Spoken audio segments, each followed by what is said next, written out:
Secretario, ¿cómo le va? Bienvenido, buenos días. Hola Juan Manuel, buenos días. Hola Buenos Connie, días, ¿cómo ¿cómo estás? está? Un agrado estar con usted aquí en el estudio. Igualmente. Sí, oiga, subsecretario, primero gracias por acompañarnos y estar en el estudio de Infinita.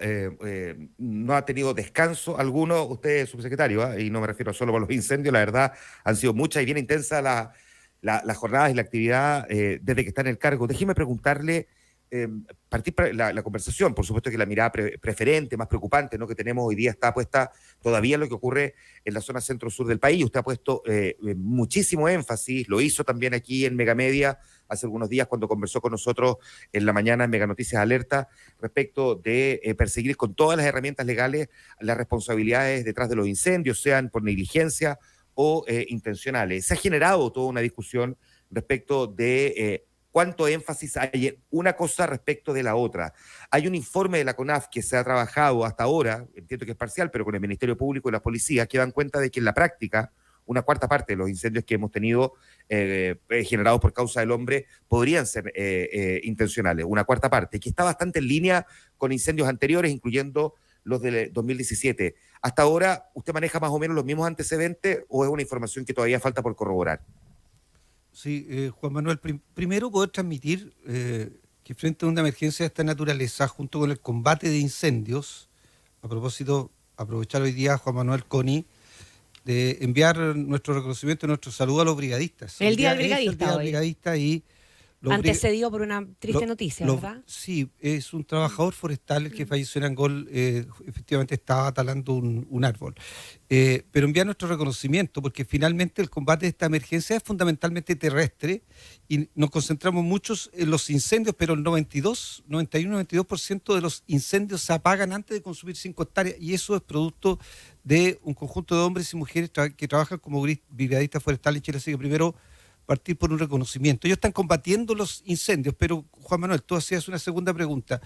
Otra pregunta clave en la emergencia es cuántos incendios nuevos se producen por día. Ajá.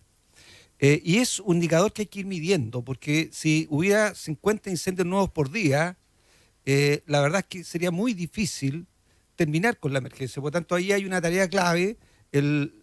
Casi la totalidad de los incendios son producidos por acción humana y como muy bien tú has dicho, algunos no son intencionales, son negligentes. De hecho, muchos de los detenidos que hay hoy día han generado incendios por conductas negligentes y otros son de carácter intencional. Este debate se ha dado en crisis de esta naturaleza. Este es un debate que también se dio el año 2017. Claro. En los incendios del año 2017 también hubo un debate respecto al origen de los incendios, a la intencionalidad y a la eventualidad presencia de organizaciones detrás de los incendios. Yo lo he dicho, lo repito, el gobierno se coloca en el peor escenario y siempre actúa en el peor escenario porque ese es lo que le permite proteger de mejor manera la vida de las personas. ¿Cuál es ese peor escenario? El peor escenario es que no descartamos ninguna causa respecto al origen de los incendios, incluida la posibilidad de la intencionalidad y de la intencionalidad organizada. Por eso es que hemos dicho, primero, todos los antecedentes disponibles por ciudadanos, por alcaldes, por autoridades, por organizaciones, tienen que ser puestos a disposición del Ministerio Público. Eso es lo primero que hemos dicho. Y en segundo lugar hemos dicho que el gobierno se va a querellar para perseguir las más altas penas posibles en los casos de intencionalidad, que, vuelvo a reiterarlo, parten en los 5 años y un día y terminan en los 20 años. O sea, digámosle a los chilenos, la persona que de forma criminal decida intencionalmente generar un incendio, arriesga 20 años de cárcel y el gobierno va a perseguir las 20 años de cárcel para esa persona. Ahora, ¿a quién le corresponde investigar? Al Ministerio Público, perdón, al gobierno, a Corma, no, al Ministerio Público. El Ministerio Público es el que tiene que determinar el origen y la responsabilidad en el origen de los incendios. Para eso hay 38 investigaciones a cargo de la Policía de Investigaciones, 12 investigaciones a cargo de Carabineros de Chile y por tanto el Ministerio Público está haciendo su trabajo y esperamos que ese trabajo permita determinar las responsabilidades. En el entendido de que es un trabajo, por supuesto, que todavía no ha concluido y que para eso falta, pero hasta ahora, en los antecedentes que se manejan, los antecedentes que se tienen, no escapa, digamos, más allá de la cantidad de hectáreas que se han quemado, de la cantidad de incendios que hemos tenido, en términos proporcionales, no escapa la proporción a, digamos, otros incendios que hemos tenido a lo largo de los últimos años. Me refiero a la proporción de intencionalidad respecto a negligencia.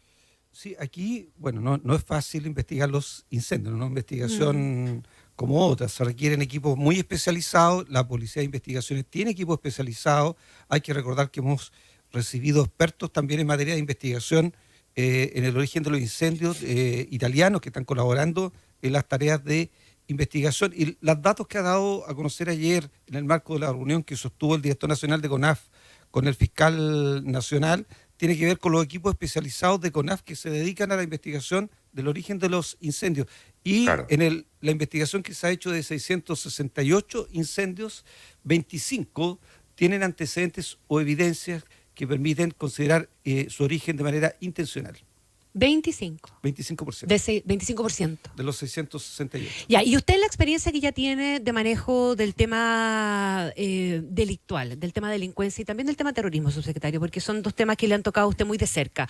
Aquí también se instala el supuesto, dicho por muchas personas. De hecho, ayer Richard von Appen nos decía a nosotros, ¿verdad? Ha sido una vinculación, pero absoluta entre delincuencia, delitos, terrorismo, etcétera, etcétera, y los incendios forestales, más allá de otro tipo de responsabilidad. Y otros más también han instalado ese supuesto, de nuevo, exactamente como ocurrió en el año 2017. En 2017 no se pudo comprobar finalmente que hubiera un acto terrorista o que hubiera una banda de crimen organizado o que hubiera una banda de malos, digamos, por ponerle ya caricaturizando un poquitito la situación. Fueron prácticamente todos en la lógica de las estadísticas que hemos estado hablando y preferentemente por negligencia. ¿Nos va a pasar lo mismo ahora? Bueno, yo creo que lo primero... Esto en función de la experiencia de su manejo con el tema de delitos y terrorismo. Yo creo que respecto a delitos graves, siempre surge la tesis, la hipótesis de que detrás de ese delito grave hay una concertación de voluntades para cometerlo. No siempre se demuestra aquello. Y a mí me parece que si uno mira los detenidos que hay hoy día, los 31 detenidos que tiene Carabineros y los 3 detenidos que tiene la Policía de Investigaciones, los datos respecto a la evidencia que hay detrás de esas detenciones, respecto a el delito que habrían cometido, vamos a estar muy cerca de los porcentajes que entregó CONAF el día de ayer. Y quiero volver a invitar a los empresarios, también a las otras instituciones, a ser cautelosos con la autonomía de quienes cumplen la labor constitucional de persecución penal. Parece que hay muchos que quieren reemplazar... Ayer von Appen decía que las instituciones estaban fallando porque la cantidad de detenidos no se condecía con la envergadura de la crisis. Hay muchos, y a mí por eso me parece, hay muchos que parece que creen que pueden reemplazar la labor del Ministerio Público. Y muchos seguramente piensan que pueden hacerlo mejor que el fiscal nacional o mejor que quien gobierna. Esa tesis incluye un dejo de arrogancia que me parece que en una emergencia no corresponde. La emergencia, finalmente esta emergencia, la están manejando las instituciones. La está manejando el CONAF, que tiene sus brigadistas, que tiene sus aeronaves, lo está manejando CORMA con sus brigadistas, con sus aeronaves, la está manejando la institución de bomberos. Entonces siempre opinar desde afuera, diciendo yo haría mejor las cosas que se están haciendo sin tener nunca que hacerlas, tiene implícito un dejo de arrogancia. Y yo creo que en el manejo de las emergencias y en el manejo del país, si hay algo que no se requiere, es arrogancia.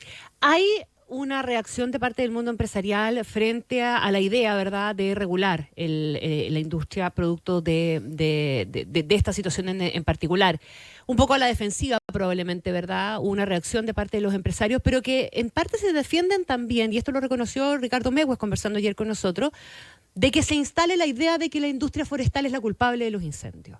La industria forestal, las empresas forestales, ¿son víctimas en esta pasada, subsecretario? Bueno, yo lo contesté ayer a esa frase. ¿Lo dijo ayer el fiscal? Sí, lo dijo ayer el fiscal.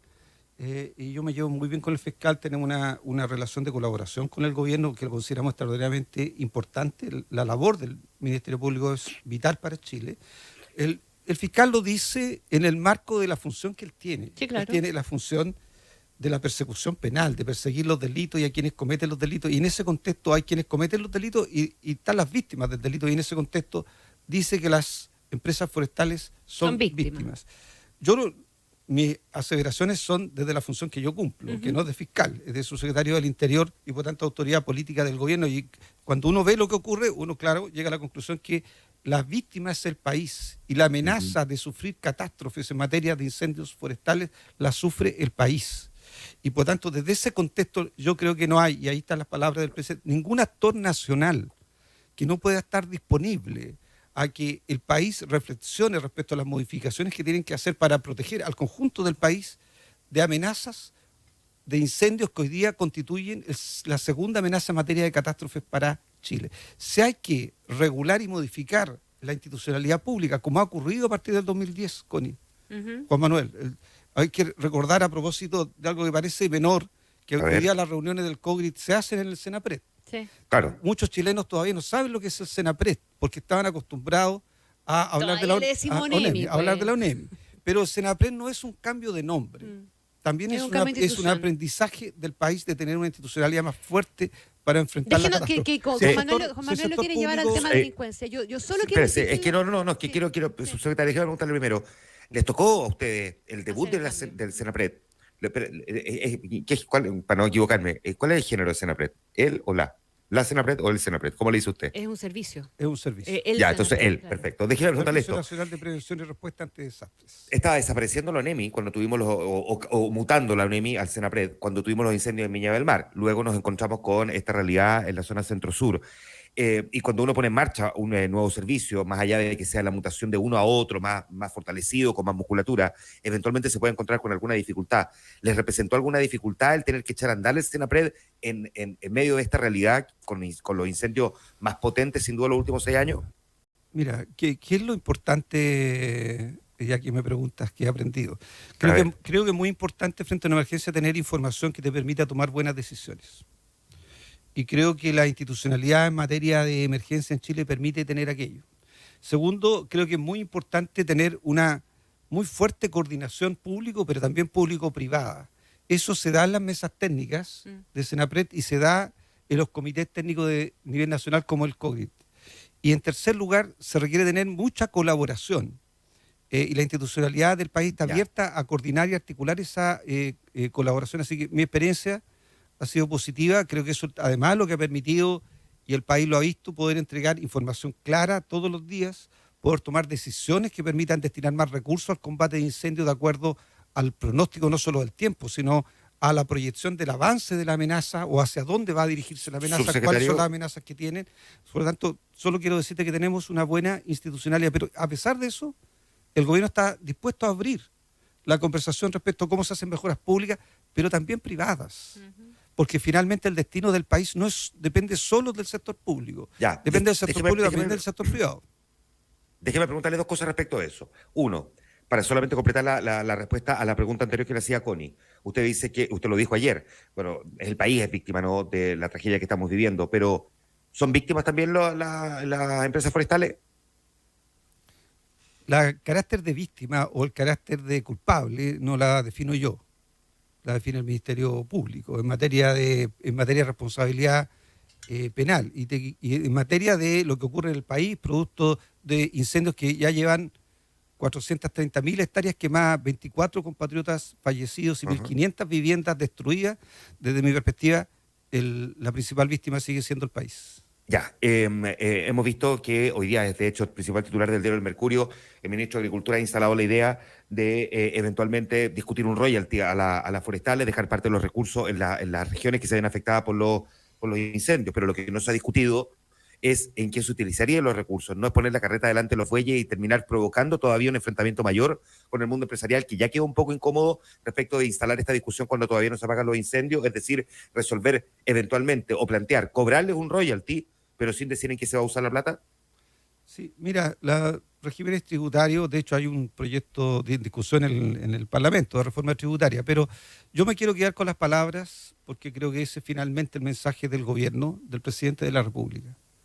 Hay una conversación que tener terminada la emergencia y esa conversación tiene que ver con el país y cómo el sector público, que tiene más de 3 millones de hectáreas plantadas en la zona centro-sur de Chile, y cómo el Estado, que tiene responsabilidades para proteger la vida de las personas, hacen modificaciones que vayan orientadas a prevenir y manejar de mejor manera una catástrofe que va a seguir estando presente en el país. Porque las 3 condiciones que la detonan, o las 4 condiciones que la detonan, que es temperaturas altas o extremas, van a seguir estando presentes en Chile. La posibilidad de que haya baja humedad, como está ocurriendo producto del cambio climático, va a seguir estando presente. Y que haya combustible producto de las plantaciones, va a seguir estando presente. Y como además casi el 100% se genera por acción humana, la acción humana va a seguir estando presente. Por lo tanto, vamos a seguir enfrentando estas catástrofes. Vale la pena entonces sentarse, como se ha hecho en otras áreas de la actividad económica. Yo puse, a propósito de las catástrofes del terremoto, el país se sentó en algún momento a generar estándares antisísmicos a las empresas constructoras, y yo creo que nadie se negó a eso. Sí, Y eso ha está tenido el ejemplo del resultados. salmón y hay Hay muchos muchos otros ejemplos. también. Entonces, yo creo que Subsecretario aquí, con Monsalve. 3 millones de hectáreas plantadas, vale la pena sentarse a conversar cómo el sector privado toma mejores medidas de prevención y cómo se fiscaliza mejor Ya, esa pero medida de prevención, no- y también cómo el sector público genera mejores condiciones para que el país esté mejor protegido, lo mejor protegido posible. Pero no debería frente a ser entonces, catástrofes esa es la de naturaleza. discusión y no estar discutiendo sobre el royalty, Me quedo- es decir, luego vemos cómo lo financiamos, primero veamos me qué vamos a quedo- financiar. Me quedo con las palabras del presidente de la República, que ha dicho que terminada la emergencia hay una conversación No que quiere, tener no, por no- el bien no quiere del pelear país. con el ministro de Agricultura, ya lo entendimos. Ya déjeme preguntarle por los temas de delincuencia cortito en los minutos que nos quedan, su secretario Monsalve, que eran su dolor de cabeza anterior, ¿verdad? Bueno, me imagino que no pueden dejar de serlo tampoco, porque aquí hay que masticar chicle y caminar al mismo tiempo, ¿verdad? Están los datos de la Subsecretaría de Prevención del Delito. Para que no entremos en la disputa de quién tiene la razón respecto del crecimiento de la delincuencia y quién no finalmente, pero ha habido un incremento, ese es un hecho de la causa. Y a propósito de trabajar en conjunto, lo que no nos ha resultado es tener una mesa para consensuar finalmente los temas de combate a la delincuencia y los temas de seguridad. ¿En qué momento vamos a ver cambios concretos, subsecretario, respecto de este tema y de la manera en que el gobierno lo combate? ¿Cuáles son las herramientas que le hacen falta para poder ser más eficiente y generar efectivamente un cambio que se traduzca también en un cambio en la percepción de las personas? Porque por ahí tenemos un problema grande, ¿o no? Sí, tenemos un problema grande, Connie, pero además es un temor o una percepción de temor de las personas que tiene un fundamento claro. No quiero entrar en la discusión de las cifras, porque debo decirte que normalmente las comparan con el año 2021, lo cual no es una buena comparación, porque el año 2021 es un año muy particular por efecto de la pandemia, hay que compararlas con el 2018-2019. Pero más allá de las cifras, Por eso yo le dije que no nos metamos en esa discusión. hay delitos que tienen una mayor presencia en Chile. Los homicidios vienen con una tendencia alza persistente y son homicidios violentos, muy violentos. No son los que se cometían dentro de la casa en el marco de una discusión. Son homicidios que se cometen en la vía pública con uso de armas de fuego entre varias personas con muchos disparos, y por lo tanto los homicidios son un tema donde Chile viene con una tendencia al alza que evidentemente, Connie, tú, Juan Manuel, cualquier persona que nos escucha que presencia un homicidio en la vía pública tiene miedo. Cualquiera que lo ve a través de las pantallas de televisión tiene miedo y por supuesto empieza a tener temor de salir a la calle, empieza a tener temor de salir en ciertos horarios o ir a ciertos territorios. Esa es una tarea que el Estado tiene que hacerse cargo para garantizarle al país que está en condiciones, ¿Cómo? de disminuir la ¿Cuánto? tasa de homicidio. Segundo elemento son los robos con violencia.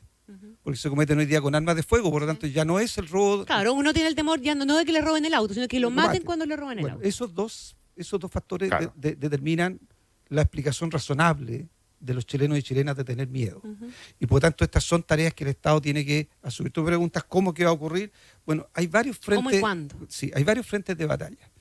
¿Qué cosas necesita el Estado para poder enfrentar esto? Bueno, necesita más capacidad en algún área. Una de ellas es perseguir el patrimonio de las organizaciones criminales, muy, muy determinante, porque uno de aquí tiene que ver con el homicidio que ocurre en una población, o que ocurrió, por ejemplo, en el Parque de los Reyes, que cuando uno saca a una organización criminal completa, no saca solo a los que hacen el negocio, saca a sus soldados, saca las armas que usan, saca los territorios que tenían controlados. Narcotráfico. En marzo va a estar despachada del Congreso la ley de narcotráfico, entrega mucho más poder al Estado en materia de persecución del patrimonio. Se determinan nuevas figuras de comiso que van a permitir perseguir de manera mucho más efectiva el patrimonio de las organizaciones criminales. Salió de la comisión mixta, en marzo va a ser ley y vamos a tener una nueva herramienta. En marzo vamos a transformar en ley, porque pasó a tercer trámite a la Cámara de Diputados la ley de crimen organizado. Hoy día el Ministerio Público, la Policía de Investigación y Carabineros que está investigando una organización criminal no siempre puede interceptar el teléfono, no siempre puede usar agente encubierto, no siempre puede usar agentes reveladores. Esas herramientas están hoy día más bien radicadas en el narcotráfico, pero no en el tráfico ilícito de migrantes, no en el secuestro, no en el contrabando. Y por lo tanto, tenemos una ley que va a ser ley en marzo. Hemos trabajado intensamente durante el año 2022, que le va a entregar al Ministerio Público y a la sociedad chilena la posibilidad de usar técnicas especiales de investigación para desarticular organizaciones criminales, ya no solo la dedicada al narcotráfico o al tráfico de armas, también al lavado de activos, también al contrabando, también a la trata de personas, también al tráfico ilícito de migrantes, y va a ser ley en marzo. Ya, esos son los plazos en que estas cosas van a ser ley. Sí. La pregunta es, ¿en qué momento vamos a generar el quiebre en la percepción? Eh, ¿Qué meta tiene usted? Uno se impone metas, subsecretario. ¿Usted se ha puesto alguna para, no sé, pensar de aquí a 6 meses, de aquí Yo a un creo que- año, generar un quiebre de tendencia en esa percepción Sí, tan negativa que tiene la gente? Sí, tú me haces una pregunta clave porque es cierto, uno tiene que ponerse metas, si no, no es posible medirlo. Y podemos tener un conjunto de metas que podamos cumplir, pero si no somos capaces de impactar en lo que tú nos estás preguntando, Connie, tal vez no sean suficientes para el país. Por lo Claro. tanto, la gran meta, como tú muy bien planteas, es que los chilenos se sientan más seguros. Por lo tanto, tengan una percepción. Yo esa meta la tengo, por supuesto, como la meta principal, no la tengo tan inmediata como tú lo planteas. Creo que eso va a ser algo que esperamos lograr progresivamente durante el transcurso del gobierno. Uno, con una agenda legislativa intensa, narcotráfico, crimen organizado, Ministerio de Seguridad, ley de inteligencia, que durante el primer semestre esperamos transformarla en ley. En segundo lugar, en una segunda área que tiene que ver con la política del crimen organizado, que tiene que ver con quitar la capacidad armada de las organizaciones criminales y, por lo tanto, colocarle un nombre a la lucha contra las armas. Y la lucha contra las armas también tiene un conjunto de estrategias. Impedir que las armas entren a Chile, y ahí hay una serie de acciones que se están desarrollando, como por ejemplo, como hoy día ingresan por parte, tener muchas competencias humanas en los lugares de entrada del país para que piezas que pueden venir en un equipaje sean identificadas. Y por lo tanto, allí estamos desplegando una gran capacidad de formación, particularmente al personal de aduanas. Segundo, estamos dotando de tecnología a aduanas, particularmente de portal escáner. Y ahora en marzo incorporamos a Chile al programa global de contenedores, que va a permitir, con colaboración internacional, particularmente con Estados Unidos y otros países, poder hacer una mejor fiscalización de los contenedores que ingresan por los puertos chilenos, o sea, proteger de mejor manera lo que entra al país, porque una de las cosas que entra al país son armas. Lo segundo que estamos haciendo en armas es permitir que las policías puedan hacer la trazabilidad de las armas. Si hay un homicidio y hay un casquillo, necesitamos que la policía sepa qué arma la disparó y en manos de quién está esa arma. Para eso hay que tener sistemas de trazabilidad que se llaman sistemas de identificación balística. Te coloco un caso: Carabineros de Chile tiene uno solo en todo Chile. Uno. Qué insólito. Entonces, por eso es que digo, se habla mucho de la delincuencia, pero cuando nos va a ver lo que el Estado tiene un sistema de identificación balística, está en Santiago. Por lo tanto, si hay un homicidio en Arica y Carabineros requiere la trazabilidad de ese homicidio en materia balística, tiene que mandar las muestras a Santiago. Imagina todo lo que eso implica para la investigación penal. Por lo tanto, lo segundo, sistema de trazabilidad tanto para Carabineros como para la policía de investigación. Y tercero, fuerte fiscalización, porque las armas legales también llegan a manos de delincuentes y por lo tanto necesitamos fiscalizar las armas que están inscritas legalmente para saber que se compraron legalmente, para usarlas legalmente y no para comprarlas legalmente y después disponerlas en manos de delincuentes. El subsecretario del Interior, Manuel Monsalve, conversando esta mañana con nosotros. Tenemos muchas entrevistas por delante, subsecretario. De hecho, nos hemos ido comiendo el tiempo de algunas otras, pero era muy importante poder conversar con usted y agradecemos que se haya dado el tiempo de estar con nosotros además en el estudio. Subsecretario, muy agradecido. Muchas gracias. Manuel, Connie, muchas gracias. Buenos días. Un abrazo, subsecretario, que esté muy bien. Muchas gracias. Nos tenemos que ir a la